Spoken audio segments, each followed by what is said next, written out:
اللہ کے تمام دوستوں کو ایک دفعہ پھر حق اللہ بسم اللہ۔ جیسا آپ جانتے ہیں، ہم نے پچھلے ایک پروگرام میں مولانا روم کے فقر کے، ان کے فلسفہ فقر کو کھولنے کی کوشش کی اور سمجھنے کی کوشش کی۔ آج ہم نے جہاں سلسلہ توڑا تھا وہیں سے جوڑتے ہیں۔ میں بتانا چاہ رہی تھی کہ مولانا جلال الدین رومی نے اپنی تعلیمات اور پیغام کو اپنے دیوان کبیر، دیوان شمس اور مثنوی مولانا روم میں بھرپور طریقے سے اور بڑے آسان طریقے سے مختلف تمثیلوں کے ذریعے بیان کرنے کی کوشش کی ہے، یہاں تک کہ جیسے میں نے بتایا تھا کہ اپنی مثنوی کو کہتے ہیں یہ فقر کی دکان ہے۔ آجا، وہ انوائٹ کر رہے ہیں ہم سب کو، لے لے کچھ، خرید لے جو تیری زندگی بدل دے، جو تجھے اپنا آپ جو ہے وہ بتا دے، سمجھا دے۔ حقیقت کی اس دکان سے تو فقر کے وہ راز سمجھ لے، اس کو اپنا لے، وہ معرفت حاصل کر لے، وہ حقیقت حاصل کر لے، وہ خود شناسی حاصل کر لے جس کے لیے تو دنیا میں بھیجا گیا ہے۔ اللہ تعالی ہمیں توفیق دے اس فقر کی دکان کو آج ہم مزید جو ہے وہ کھولتے ہیں اور دیکھتے ہیں اس میں کیا سودا پڑا ہوا ہے ہمارے لیے۔ بے شمار ورائٹی ہے۔ چلیں کچھ آپ کے ساتھ مل کر کچھ اور ہم فقر کے نیاب جو ہیں وہ موتی چننے کی کوشش کرتے ہیں اس سمندر معرفت سے۔ تو اس سلسلے میں تھوڑا سا آگے بڑھتے ہیں۔ آج ہم بات کریں گے تطہیر قلب کے حوالے سے کہ تطہیر قلب یا قلب کی پاکیزگی کیا ہے۔ اس سلسلے میں جب وہ انالیسس کرتے ہیں تو دل کی بہت ساری بیماریوں کا اور برائیوں کا ذکر کرتے ہیں، جس میں ایک بہت بڑی برائی وہ کہتے ہیں حسد ہے۔ اخلاق رذیلہ میں سے خطرناک حد تک وہ کہتے ہیں انسان کو روحانی طور پر وہ ضعف دیتا ہے، کمزوری دیتا ہے، کمزور کر دیتا ہے۔ اس لیے حسد سے بچیں۔ نبی صلی اللہ علیہ وسلم کی احادیث کو پڑھیں، بے شک حسد جو ہے وہ نیکیوں کو اس طرح سے کھا جاتا ہے جس طرح آگ لکڑیوں کو کھا جاتی ہے۔ آپ نے بچپن سے پڑھتے آ رہے ہیں۔ وہی چیز یہاں پر مولانا روم نے ہمیں اپنے فقر کے فلسفے میں سمجھانے کی کوشش کی ہے کہ حسد اخلاق رذیلہ میں سے بہت خطرناک ہے۔ آپ رحمۃ اللہ فرماتے ہیں کہ حسد پر قابو پانا بے حد ضروری ہے، کیونکہ انسان جو ہے تطہیر قلب ہی سے اس کا دل پاک صاف ہوگا، دل کی بیماری پہ قابو اور حسد پہ قابو پائے گا۔ کسی کی خوشی میں خوش ہونا، کسی کے غم پہ غمزدہ ہونا، یہ بہت بڑی مومن مومنہ کی نشانی ہے، یہی اصل نشانی ہے۔ تو اس سے ہی قلب کی پاکیزگی جو ہے حاصل ہوتی ہے۔ جب قلب کی پاکیزگی حاصل ہوگی تو مزید جو ہے آپ کو مقاصد کی بلندی یا عرفہ مقاصد جو ہے حاصل ہو سکتے ہیں۔ تو مولانا روم نے اس چیز کو اپنے اس میں کھول کے بیان کیا ہے کہ اس سے بچیں۔ پھر آپ فرماتے ہیں مثنوی مولانا روم دفتر اول میں حسد کہتے ہیں اس قسم کے دیگر جو رذائل اخلاق ہیں بہت سارے ہیں، جس میں جھوٹ ہے، غیبت ہے، چغلی آ جاتی ہے، دھوکہ دہی آ جاتی ہے، بہت ساری چیزیں ہیں۔ نماز قائم نہ کرنا، منہ سے کچھ کہنا کرنا کچھ، یہ آپ جو چھوٹی چیزیں سمجھیں اصل میں یہی جو ہیں سب کی وہ بنیاد ہیں۔ تو ان کا لب لباب جو وہ یہی ہے کہ جب وہ ان پر اگر غالب آئیں گے تو پھر کیا ہوتا ہے، رقص روح کی نعمت حاصل ہوتی ہے۔ رقص روح سے مراد یہ کہ روح کی جو پاکیزگی اور اصل جو ہے طمانینت، سرشاری، خوشی جو ہے نا، روح رقص کی سما میں ہوتا ہے۔ تو تبھی حاصل ہو سکتی ہے جب آپ اپنی جو ہے نفس کے اوپر کنٹرول کریں، اپنے دل کو، اپنے قلب کو ان تمام برائیوں سے پاک کریں جن سے اللہ اور اس کے رسول میں جگہ جگہ جو ہے اپنے کہنے سے بھی اور اپنے عمل سے منع فرمایا۔ تو یہاں تھوڑا سا رومی کا ہم تصور سما بھی بیان کریں گے۔ حضرت شیخ سعدی رحمۃ اللہ بوستان میں رقص و سما کے بارے میں انہوں نے بھی بیان کیا ہوا ہے۔ تو بوستان سعدی میں مختلف صوفیہ کرام جو ہے رقص و سما کے بارے میں مختلف رائے رکھتے ہیں۔ کوئی اس کو اچھا سمجھتا ہے کوئی نہیں سمجھتا، لیکن مولانا جلال الدین رومی بے اختیار سما کے قائل تھے۔ اپنے جب فلسفہ فکر کو ان کو کھولے نا، وہ فکر وہ رقص جو رقص روح کا پیشخم ہے، اس رقص کی وہ بات کرتے ہیں۔ وہ بجا طور پر فرماتے ہیں کہ سما جو ہے، رومی کا سما رقص روح اور بیداری دل کے لیے ہے۔ یعنی آپ نے جو رقص روح کا تصور دیا یا رقص سما کا تصور دیا، وہ ایکچولی بیداری دل کے تھا، روح کی سرشاری کے لیے تھا۔ اس کے لیے رومی نے حرص و حسد اور غم و اندوہ کو خاصو جو ہے اس کو جلانے ڈالنے کی کوشش میں ہماری رہنمائی کی، اس کو خس و خشاک کرنے میں ہماری رہنمائی کی۔ لیکن بعض لوگوں نے کیا کیا کہ رومی دوستوں نے رقص بدن کو منتہائی مقصود بنا لیا۔ ان کا مقصد تو کچھ تو اور تھا۔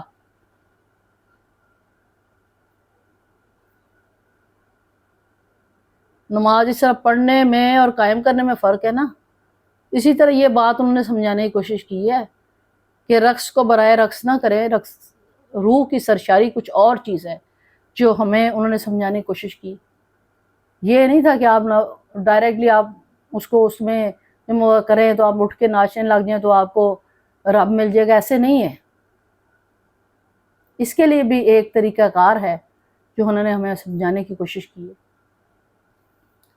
اصل میں ہوا یہ تھا کہ روحانی رقص کا تصور انہوں نے جو دیا تھا کہ حضرت شمس نے جب مولانا رومی کو چھوڑ دیا تو رومی نے ان کی جدائی میں، ان کے فراق میں جذب کے عالم میں رقص کرنا شروع کر دیا۔ اس لیے انہوں نے کیا تھا کہ شمس کو ناچنا پسند تھا،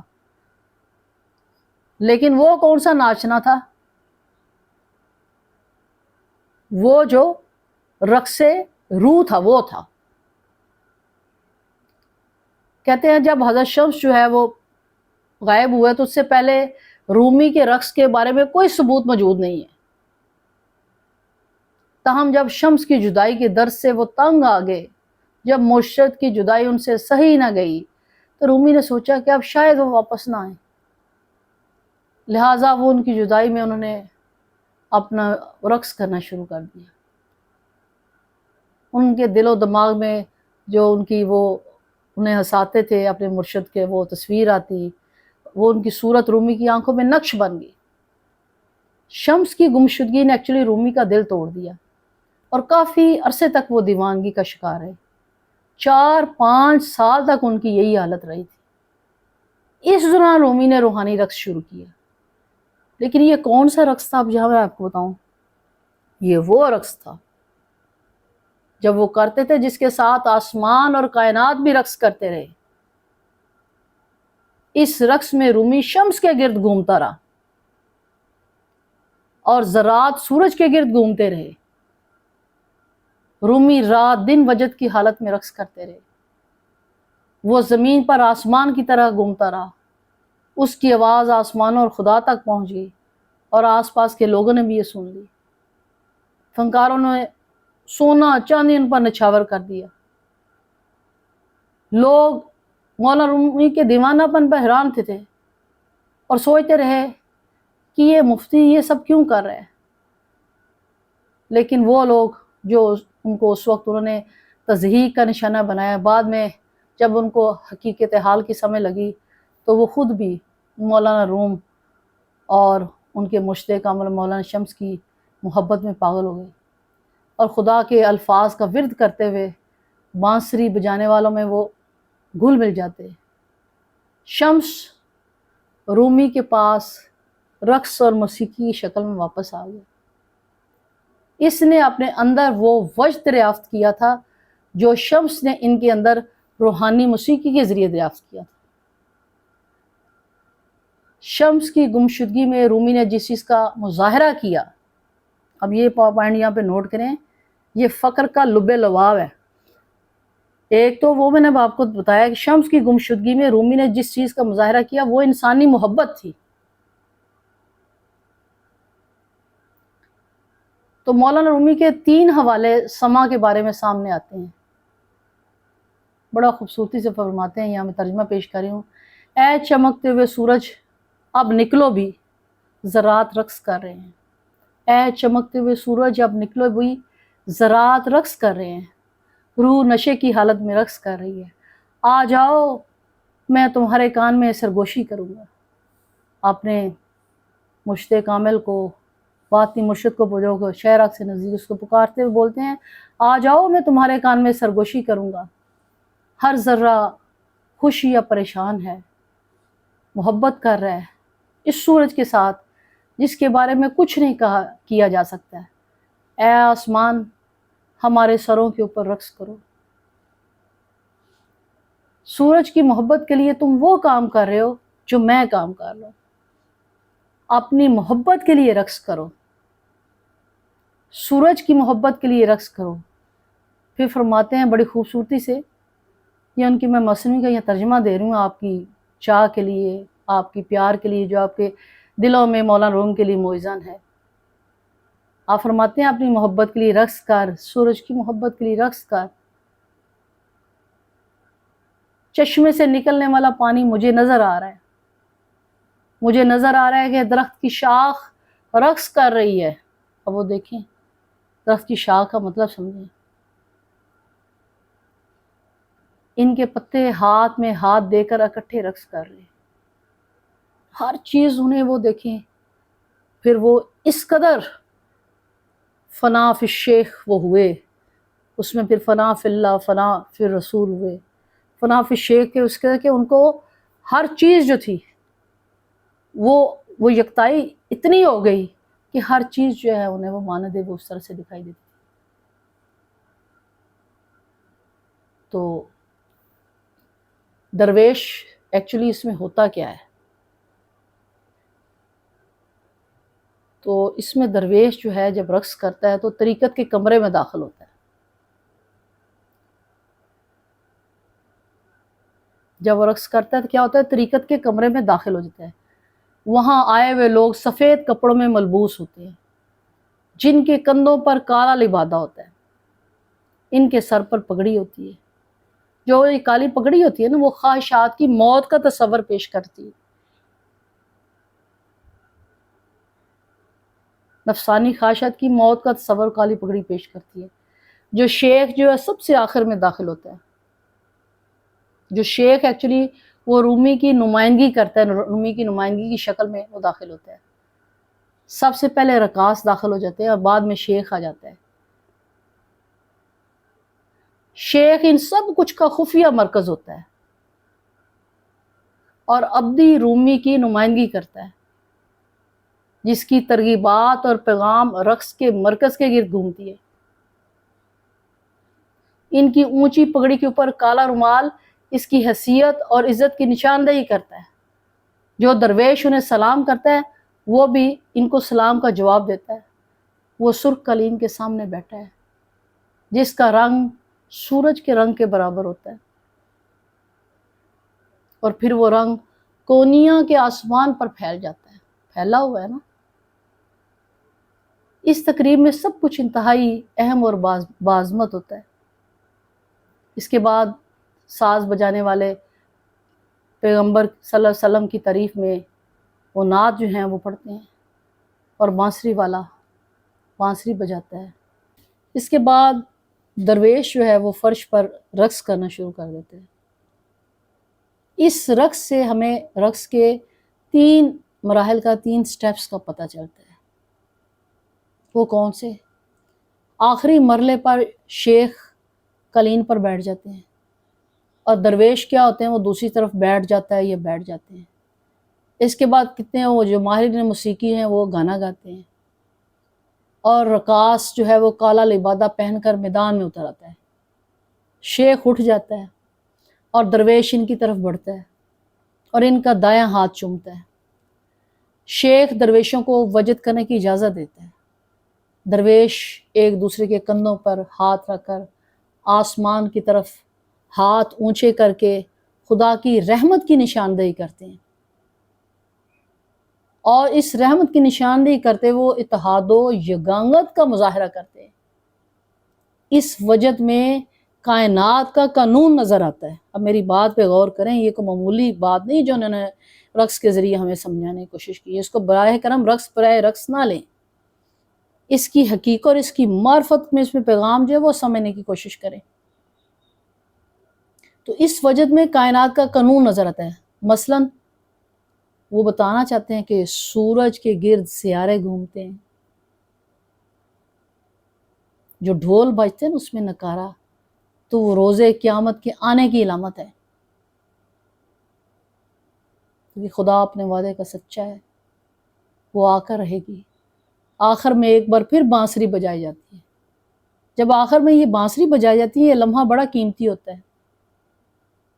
یہ بانسری بجانا خدا کے ساتھ ساتھ اتحاد کی علامت ہوتا ہے۔ جب بانسری کی آواز رک جاتی ہے اور ماہرین فن قرآن کے الفاظ سناتے ہیں، اور آخر میں خدا کے الفاظ ان کے تمام سوالوں کے جو جواب ہے وہ فراہم کرتا ہے۔ اس کے بعد ذکر کا آغاز کیا جاتا ہے، خدا کے مقدس نام کا ذکر کیا جاتا ہے۔ آخر میں مکمل خاموشی جس سے یہ رقص و سرور نکلے وہ چھا جاتی ہے۔ سما کیا ہے؟ ان کا پیغام ہے ان کے لیے جو دل کے خفیہ خانوں میں رہتے ہیں۔ وہ پیغام ہے جو دل کو سکون دیتا ہے۔ سما وہ ہوا ہے جو علم اور عقل کی شاخوں کو گم کر دیتی ہے۔ وہ آواز ہے جو وجود کے باریک سوراخوں میں سے گزرتی ہے، پورے وجود کو مانند گلاب کھلا دیتی ہے سرور دے کر۔ بڑی خوبصورتی سے انہوں نے بیان کیا کہ سما وہ ہوا ہے جو علم اور عقل کی شاخوں کو گم کر دیتی ہے، وہ آواز ہے جو وجود کے باریک سوراخوں سے گزرتی ہے۔ ایک روحانی آواز ہے جو صبح کے لیے چیختی ہے۔ یہ ایک ڈھول ہے جو ہمیں جگاتا ہے اور فتح کی نویس سناتا ہے کہ نصر من اللہ فتح قریب۔ روح کی شراب ہے جو جسم کو گرمائش پہنچاتا ہے، اور جسم جب تنبورہ سنتا ہے تو تبدیلی کا منتظر ہو جاتا ہے۔ پھر جسم کے اندر سے ایک پر نور آگ نکل آتی ہے۔ یہ آگ اس بانسری کی آگ ہے جو بجانے والے کے لب کو مٹھاس دیتی ہے، اور ایک پیالے کے بغیر وجد کے ہزاروں اوقات کیسے گزرتے ہیں یہ سمجھاتی ہے۔ درد دل کے ہزاروں بچھو دیکھو کیسے مرتے ہیں۔ مولانا رومی رحمۃ اللہ آگے چل کر لکھتے ہیں کہ اس وقت وجد کرو جب تم پاک ہو۔ اولیاء کرام روحانیت کے میدان میں وجد کرتے ہیں۔ جب وہ وجد کرتے ہیں تو وہ خود غرضی اور شخصی خواہشات سے ہٹ کر اتحاد و یگانگت کا مظاہرہ کرتے ہیں۔ آپ فرماتے ہیں تم اس وقت تک وجد نہیں کر سکتے جب تک اپنے خون کے اندر وجد پیدا نہ کرو۔ وجد کرو، تم اپنے آپ کو توڑ سکتے ہو اور خواہشات کے زخم سے پردہ اٹھاؤ۔ عام لوگ جو ہیں وہ گلیوں کوچوں میں ناچتے ہیں، جبکہ صوفی اپنے خون کے اندر ناچتے ہیں۔ آپ اس لیے بڑی خوبصورتی سے فرماتے ہیں ہر کجا درد دوا آنجا رود، ہر کجا فقر نوا آنجا رود، ہر کجا پستی ستاپ آنجا رود، ہر کجا مشکل جواب آنجا رود، پاک کن دو چشم را از ہوئے عیب، تابینی بینی باغ سرو سروستان غیب۔ بس اسی محبت کی تلقین، اسی امن و آشتی کو، اسی خود شناسی کو، اسی فقر و فقیری کو آپ اپنے فلسفہ فقر میں سموئے ہوئے۔ آج کا ہم مولانا روم کا فقر کا فلسفے کو یہیں پہ روکتے ہیں۔ انشاءاللہ اگلے پروگرام میں ان کی محبت کی، بانسری کی، ان کی مٹھاس کی، مزید ان کی اصل جو خوشبو جیسی معرفت ہے ہم سمجھنے کی کوشش کریں گے۔ تو تب تک کے لیے فقیر نازیہ نور احسان بہو کو اجازت دیجیے۔ حق اللہ بسم اللہ۔